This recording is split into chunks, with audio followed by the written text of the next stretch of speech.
Paul Israël, diacre sur le secteur de Corbeil-Essonnes.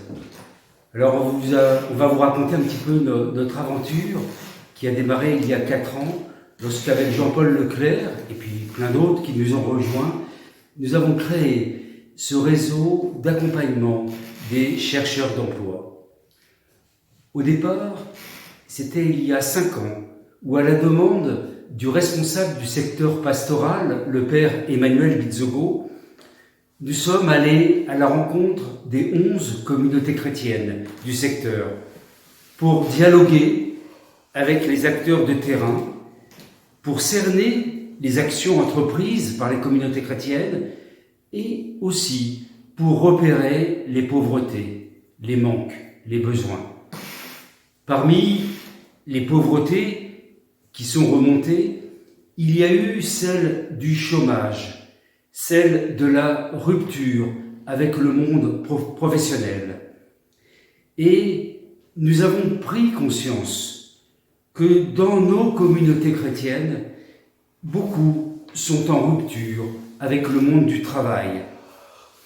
Souvent, dans nos célébrations, nous sommes assis à côté de gens, de personnes, nos frères et sœurs en humanité, mais qui connaissent cette épreuve du chômage et qui parfois n'ont personne avec qui en parler, personne avec qui dialoguer.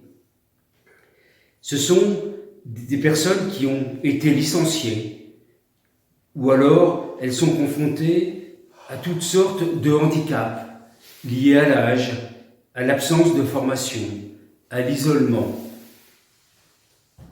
Elles recherchent parfois aussi leur premier emploi et ne savent pas en parler ou ne savent pas trop à qui en parler.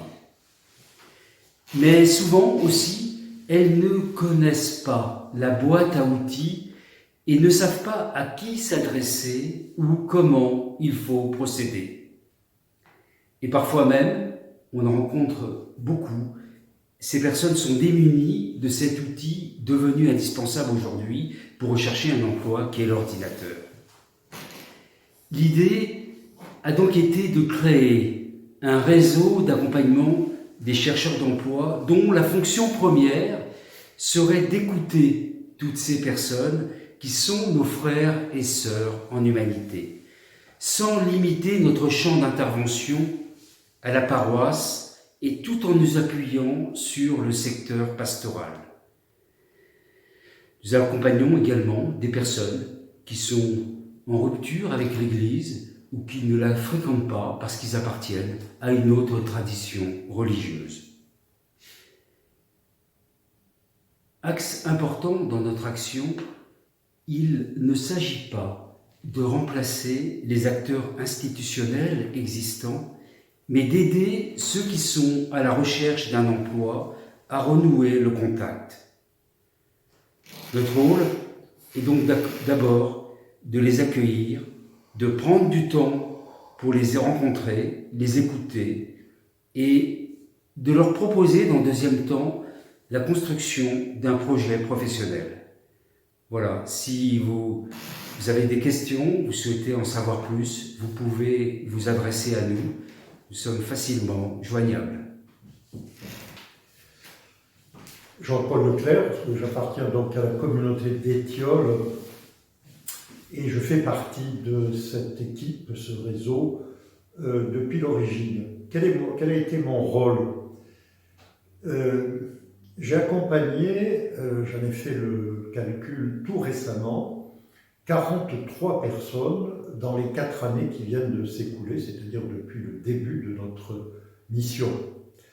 43 personnes, 43 visages, 43 hommes et femmes. Ce ne sont pas des chiffres, ce sont des visages.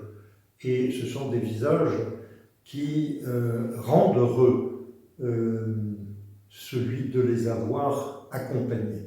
Alors, qu'est-ce à dire qu'accompagner quelqu'un? Au fond, le mot accompagnement ne dit peut-être pas tout à fait ce que nous sommes. Je préfère dire que nous sommes des aidants. C'est un mot qui a été beaucoup utilisé lors de la traversée de la catastrophe sanitaire, les soignants, les aidants.